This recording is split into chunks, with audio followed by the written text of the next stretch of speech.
Hi, I'm Steve Carlson. I'm a 2016 independent candidate for President of the United States from Minnesota, and I've been the nominee for the Minnesota Independence Party for the United States Senate against Al Franken and Mike McFadden. My positions include reforming the National Bank Act. It was passed in 1864 during the Civil War, so we can create millions of jobs right now by providing fair competition in each state for consumer lending, which has got way out of control. 35% of households in collections is one accurate figure. Let the states regulate consumer lending in each state, including protection of usury laws. Now, if you want to waive your usury protections to get cash, you can do that.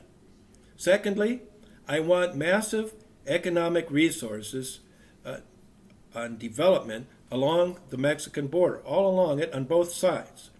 So that will bring the resources needed to keep the border secure on both sides, while adding over 1% to our gross national product and creating jobs.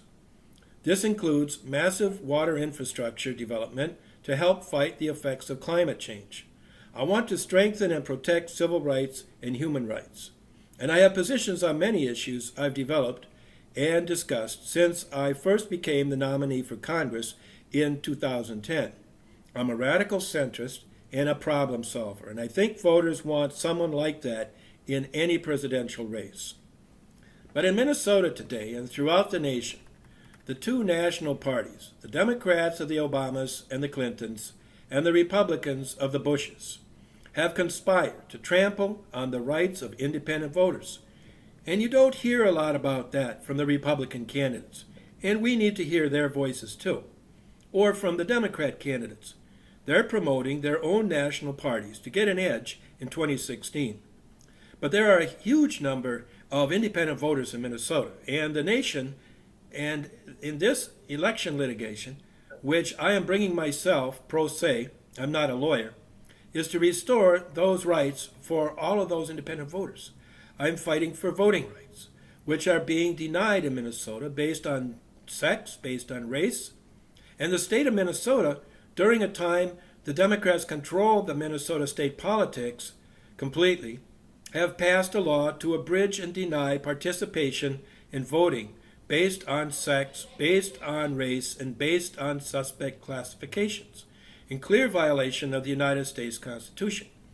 In litigating to achieve free and fair elections, I'm building on a successful U.S. Supreme Court case from the 1980s called Anderson versus Celebrezze.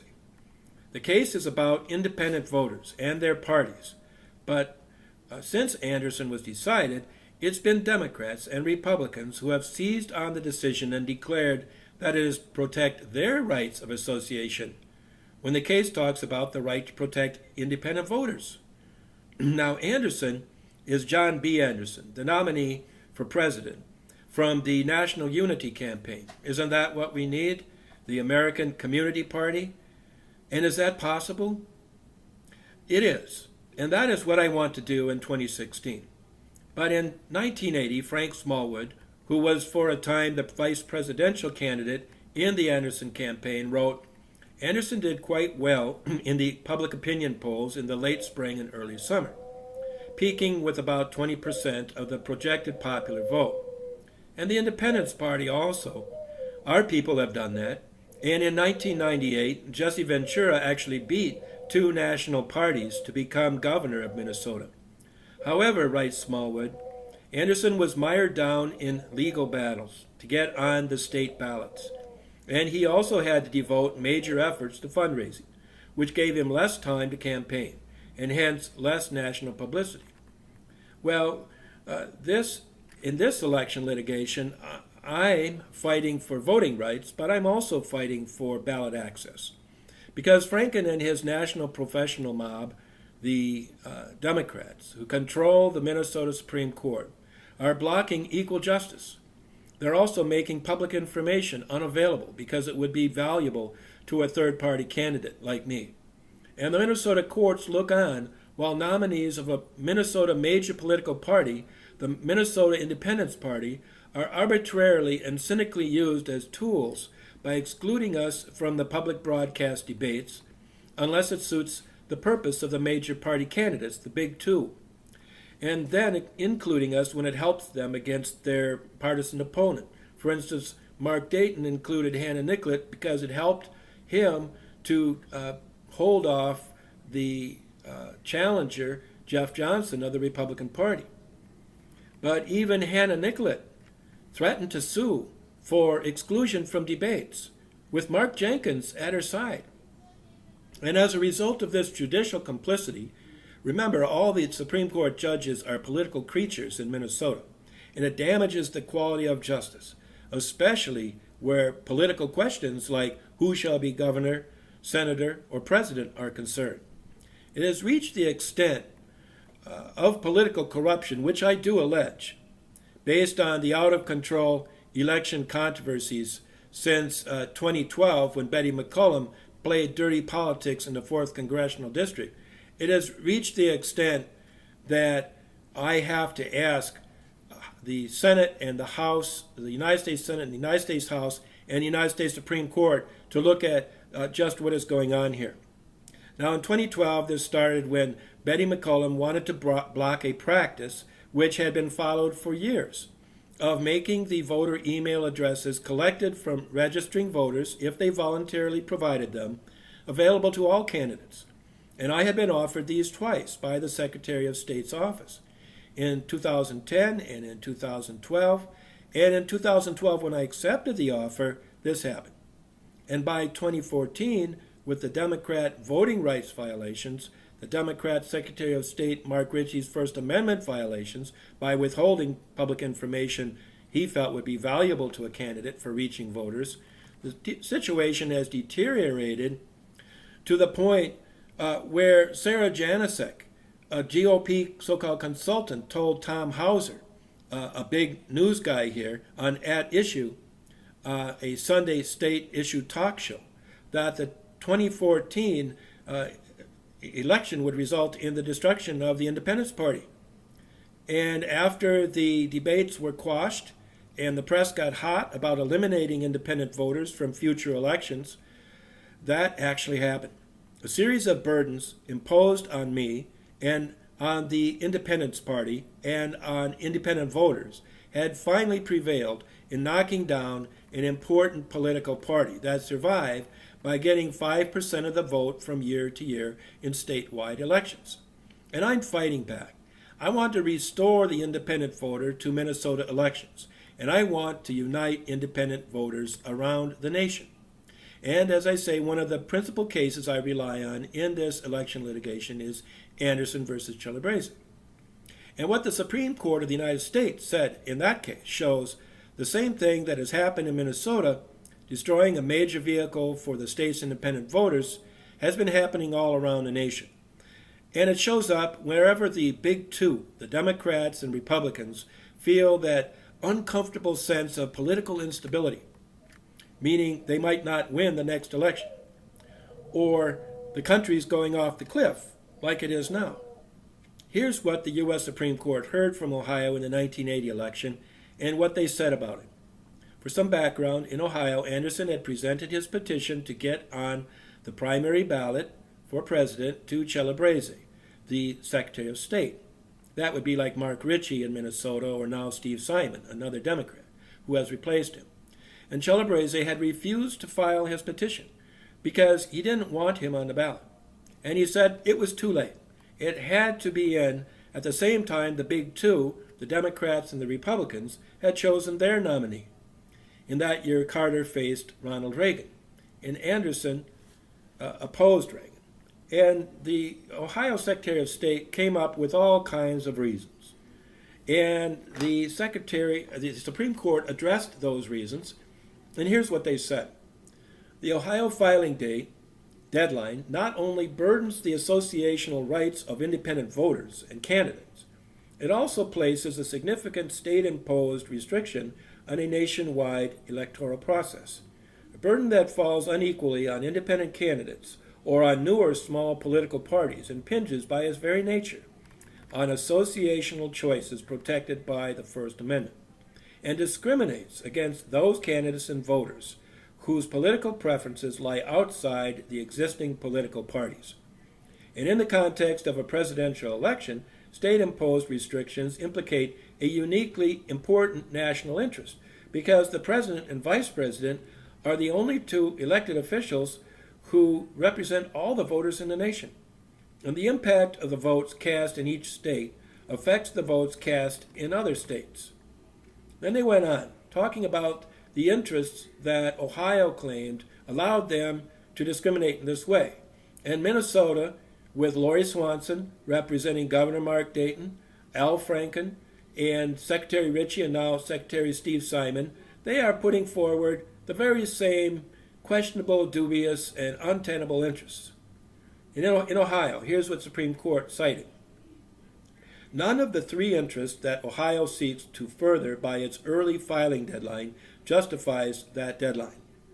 As to the state's asserted interest in voter education, it is unrealistic in the modern world to suggest that it takes more than 7 months to inform the electorate about the qualifications of a particular candidate simply because he lacks a partisan label.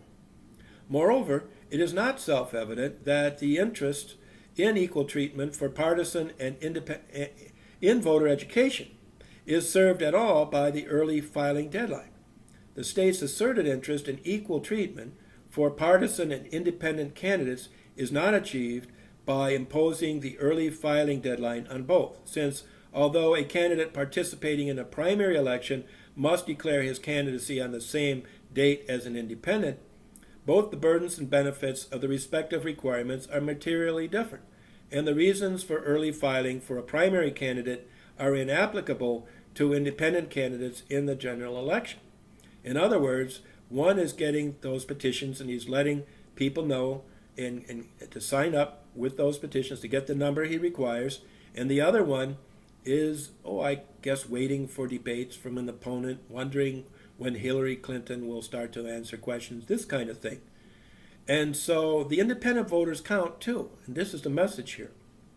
And the state's asserted interest in political stability amounts to a desire to protect existing political parties from competition generated by independent candidates who have previously been affiliated with a party, an interest that conflicts with First Amendment values.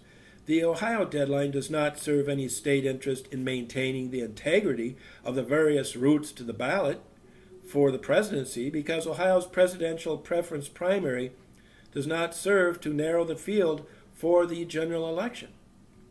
The deadline is not drawn to protect the parties from intra-party feuding and may actually impair the state's interest in preserving party harmony. In other words, it's a wash. All these ideas that they throw out, Mark Ritchie saying, well, if I allowed you to take that public information in the form of voter emails and you didn't have to pay any money or raise millions or thousands of dollars, tens of thousands of dollars to buy television time from Tom Hauser or from WCCO, CBS, then I would be giving you something of value, you see, and there's something wrong, basically un-American, about giving anything of value to any candidate. Well, he gave me 300,000 phone numbers. Now, if I had enough time, that would be really valuable. I could call people, they could call other people.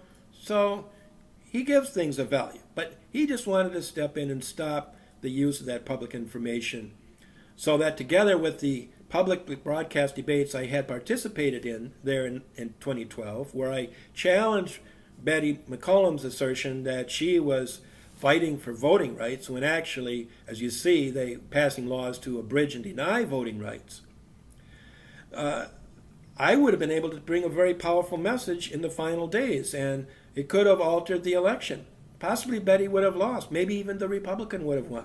Certainly, I may have gotten some votes because I don't believe that people are in favor of abridging and denying voting rights here in the state of Minnesota. So here is how I hope the United States Supreme Court will rule for the 2016 election in Minnesota. By invalidating Al Franken's election certificate, which was illegally issued, and his election, and the invalidity of the decision to eliminate the Minnesota Independence Party as a major political party. I'm bringing a petition for the Minnesota Supreme Court, in this case, in this video, to rehear a decision by Republican Supreme Court Justice Lori Gildea to dismiss a petition calling for the pulling of Al Franken's election certificate and addressing festering violations in Minnesota federal elections, including voting rights, equal justice, First Amendment rights of association and expression for independent voters, small and new parties, and the equal time requirement for publicly broadcast debates, and including the First Amendment on that, violations which have removed ballot access for the independent voters through the Minnesota Independence Party. The Minnesota Independence Party. Now, the respondents are Minnesota Governor Mark Dayton in his official capacity, Minnesota Secretary of State Steve Simon, Minnesota Attorney General Lori Swanson, Minnesota Democratic Farmer Labor DFL Party, Al Franken contestee, and Betty McCollum 2012 contestee. Introduction and notice. Please take note that pursuant to Minnesota Rules of Appellate Procedure 140.01, petitioner petitions the court for rehearing on the order to dismiss filed May 20th by Chief Justice Lori S. Gildea. The order summarily disposes of the petition based on 1. Principles of finality derived from other stages of the election controversy that first arose in the final weeks of the 2012 congressional race with incumbent Betty McCollum of the DFL in CD4, Congressional District 4, in which laches was applied to prevent a correction of the wrongful conduct and irregularity in the conduct of congressional elections. And 2, the general broad brush exclusion of any election matters for consideration in an election petition under the, quote, authority of this familiar phrase. We have declined to use the remedies set forth in Minnesota Statutes 204B.44 to address any and all disputes concerning official conduct that relates to an election, citing Minnesota Majority versus Ritchie from 2009. And I'm going to talk about that in discussion of this case. Now, interestingly, this false authority masks a case involving none other than Al Franken. And it also masks a case involving the Chief Justice Lori Gildea herself in a statewide election with Jill Clark, who took 20% of the vote from the Chief Justice. Had Ms. Clark performed like the Christian candidate Michelle McDonald did in the 2014 election, going against Al Franken's elections attorney David Lillyhow, who's now on that court, and ran against Ms. McDonald, grabbing over 46% of the vote, Ms. Clark might be presiding over this court today in this case instead of Ms. Gildea. The Supreme Court races are state races and do not rise to the gravity of a congressional race, upon which our very nation is founded and can founder. It is similar in gravitas to the other issue tied to the legitimacy of the Franken race, my race, and that is the major political party status of the Minnesota Independence Party, which is also part of this petition, although not mentioned by the order. I raised the matter of the Minnesota Supreme Court elections because it is raised in the case Minnesota Majority, which Chief Justice Gildea relies on to block review of the election controversy in 2014 through contest, and relied on it to block the review of even the filing, the blocking. They wouldn't let me file the case, the contest, even though it was timely, in 2012 in the McCollum race. Please note that a case never mentioned by the order is one which clearly contradicts the "we have declined" approach in the order to bar hearing petitions. That is the Franken petition, Franken versus Pawlenty, in 2009, which I have referred to as Franken 1. In that petition, you already applied the same laws to the issuance of the election certificate to Al Franken in 2009, which you did not issue until the contest finished, laws that the order now says you can apply to this petition to give the jurisdiction over it and take back the illegally issued petition. You said in Franken 1 that Minnesota Statutes 204C.40 subdivision 2 prohibits the governor from issuing the certificate to Al Franken if the contest is not concluded. But now, you said, the court can benignly overlook the fact that the governor has issued the election certificate to Al Franken while the contest was not concluded. The order overlooks this comparison of the two nearly identical cases and the facts of the illegal issuance December 19th. It fails to consider it, misapplies the petition statute, and misconceives of the material question here, which is there a present duty to pull the certificate and proceed further with the contest before the matter is certified to the United States Senate? And should this also be certified to the United States House? And of course, it should. The Council sophisticates and powerful state figures, including Governor Mark Dayton, who are the respondents in the petition, simply filed no responses to the petition, although Franken and Ritchie, having been parties, have made many submissions in the election contest. A petitioner filed December 2nd, 2014, which the order says falsely that I have abandoned twice on appeal. But then 7 days after the petition order in which Chief Justice Gildea claimed I'd abandoned that appeal, she filed a terse order to deny a motion that had been filed, hadn't been abandoned, to continue in that pending appeal. That's Carlson versus Franken, A14-2101, or 2201, sorry, A14-2201. The motion she denied was one protesting the quick dismissal of the contest appeal because she did not mail her order of April 20th to me, and so I did not have actual notice of the order to show cause why it should not be dismissed on appeal.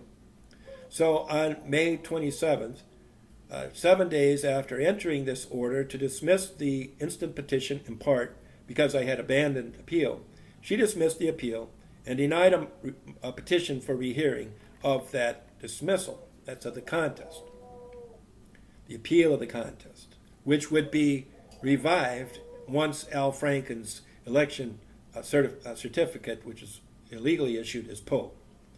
Thus begins Chief Justice Gildea's train of contradictions, oversights, omissions, and failures of consideration, misapplications and misconceptions of controlling statutes, decisions and principles of law, material facts, and material questions in the case, which train of contradiction constitutes and characterizes the challenged order on which I seek a rehearing. The clearest illustration of this deceit in the order, in purporting to describe the scope of 204B.44, that's the petition statute, in this is this passage. Minnesota Statutes 204B.44 provides a remedy to correct errors, omissions, or wrongful acts that have occurred or are about to occur in the preparing or printing of an official ballot, in a certificate of nomination, or by any election judge, municipal clerk, county auditor, canvassing board, the Secretary of State, or any other individual charged with any duty concerning an election. So that kind of sounds like it's all about ballot issues, which is actually what she says. Now, if you read real carefully, you might get out of there that there's something else that could be brought up. And then she goes on, however, to reinforce this, saying the principal purpose of this statute is to provide a mechanism for correcting errors alleged to have occurred before the election, such as errors in preparing or printing the official ballot. And there she cites my 2013 contest and petition against Ritchie, and that quoted from Coleman versus Ritchie, which was Coleman versus Franken. All of this trouble started when Franken sued his way into the United States Senate. And then she says this statutory remedy is not a broad vehicle through which any conduct with any relationship to an election can be challenged. Nor does Section 204B.44 authorize claims and establish original jurisdiction in this court for any and all disputes concerning official misconduct or official conduct that relates to or may affect elections in general. And that is, some of that is from Minnesota Majority versus Ritchie, which I've been forced to study, and I show in this petition very clearly does not at all achieve what Gildea claims it does. Now, the Chief Justice is good enough to neatly catalog the bases for this systematic denial of the application of federal and state election law to this controversy for the record, so it could be responded to, and I do that herein. However, her catalog omits completely the trigger which forced this petition at this time, which she knows very well, because it is plain on the face of the petition, that on December 19, 2014, the respondents derailed the contest she set up at the panel, and derailed it with help from her office, counseling Al Franken to take a motion to dismiss to the 209-12 contest.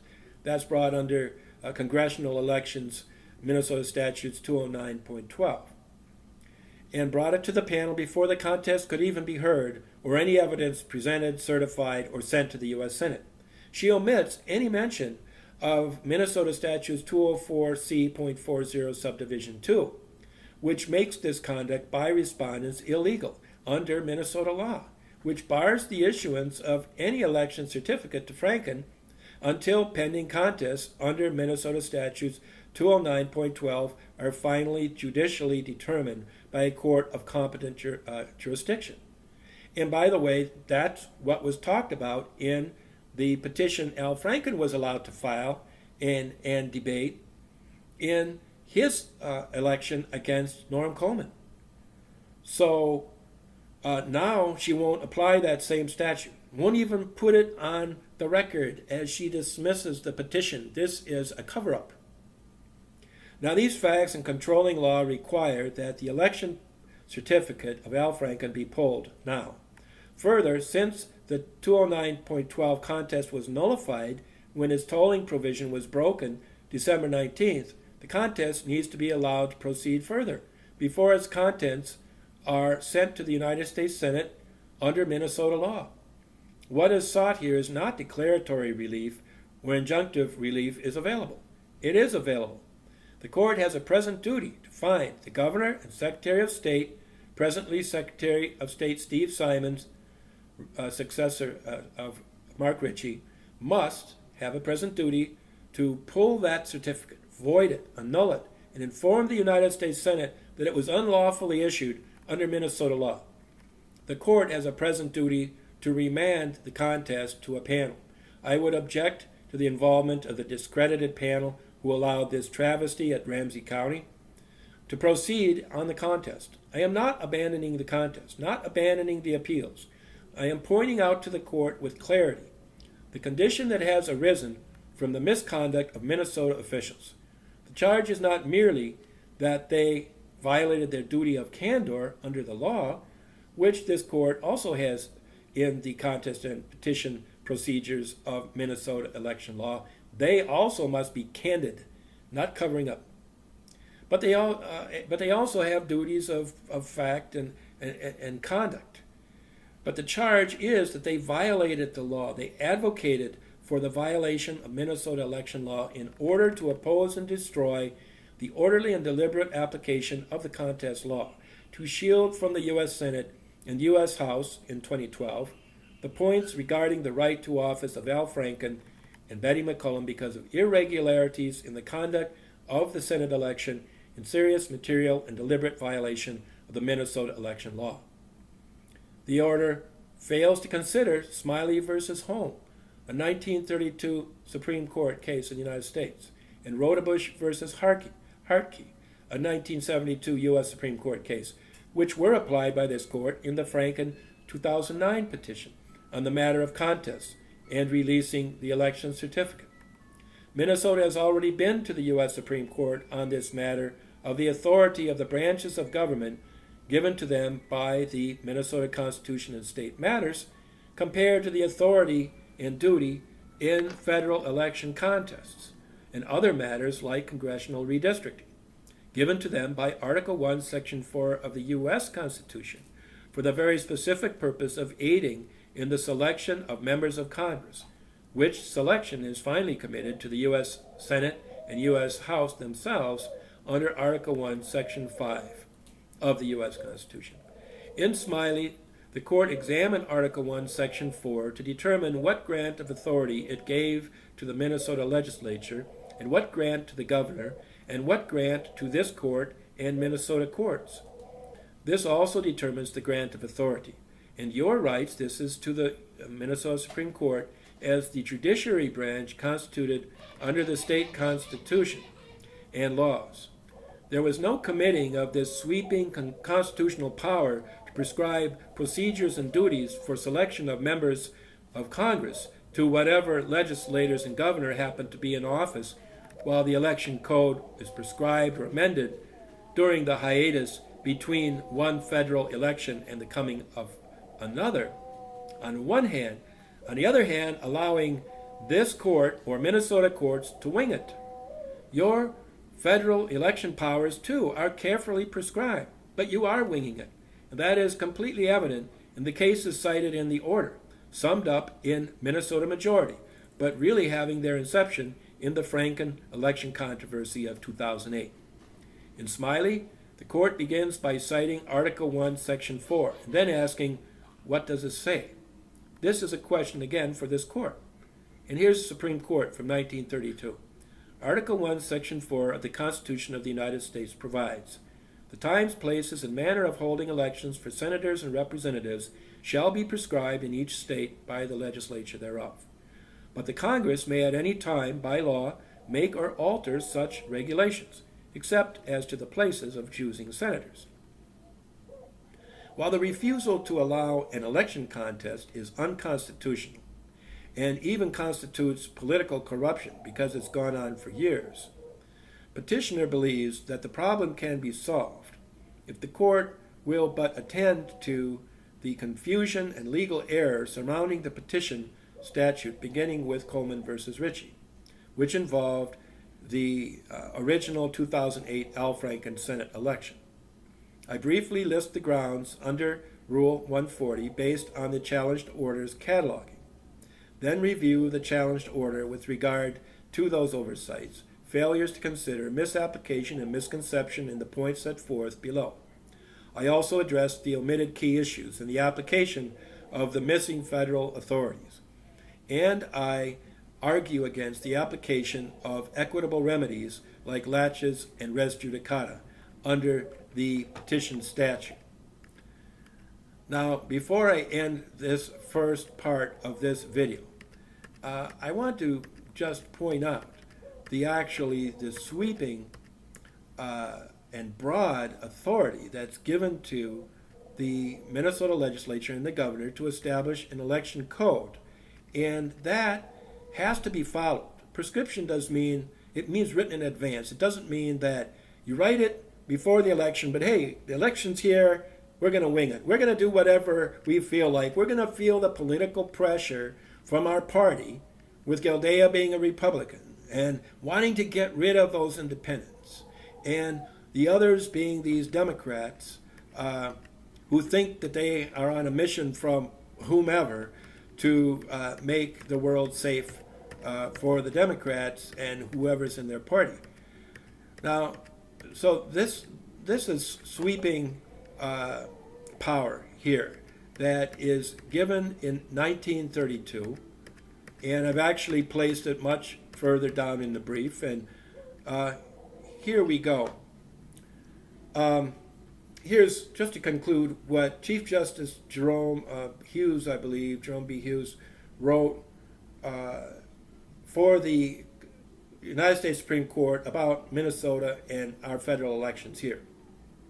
And he wrote, the subject matter is the times, places, and manner of holding elections for senators and representatives. It cannot be doubted that these comprehensive words embrace authority to provide a complete code of congressional elections, and I call this the CCEC, the Comprehensive Congressional Elections Code, or Complete Congressional Elections Code.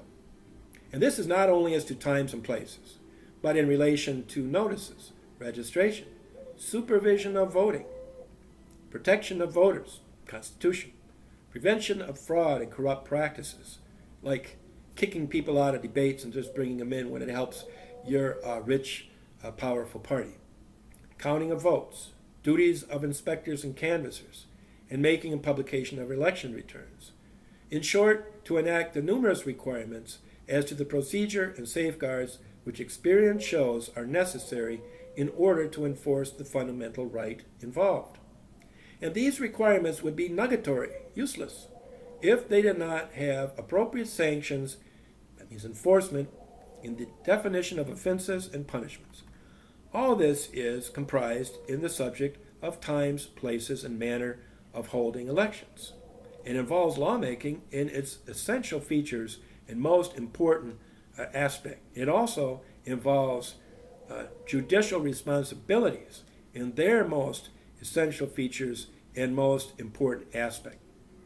And notice that the one little itty bitty thing that Gildea, talking about these Franken cases, Minnesota majority, that she thinks that the only purpose that has been given to the court to enforce are ballot issues, which would be right here. Counting of votes, duties of inspectors, I guess, making a publication of election returns. You know, I don't even see in there that it says anything about spelling of names on the ballot, order on the ballot. That's not even included in this broad and comprehensive ones. And everything else, she drops off a cliff. I call it multiple infinities. We don't want to deal with any kinds of people, any kinds of issues, any relation to the election. I mean, it's ridiculous. What about what is committed to you? And clearly is what the Supreme Court has committed to you. The Supreme Court of the United States, on the basis of the United States Constitution, in which Congress is involved in establishing this code as well, not just the state, and on the basis of the framers of that Constitution, who clearly saw that there could be a democracy with a Republican form of government. And what we're doing is we're allowing people to come from behind the big podium of the big debate and the big election and rig the election by pulling those legal ramifications and those legal protections out. I'm Steve Carlson. I approve this. I'm running for President of the United States in 2016. I am pushing for the independent voters in this country, not only in Minnesota, but across this great country. I will want to work across state lines with other independent groups to make sure that we are not kicked under the bus in these very important upcoming elections. And I will look for video too on this action at the Minnesota Supreme Court, because it will be coming shortly.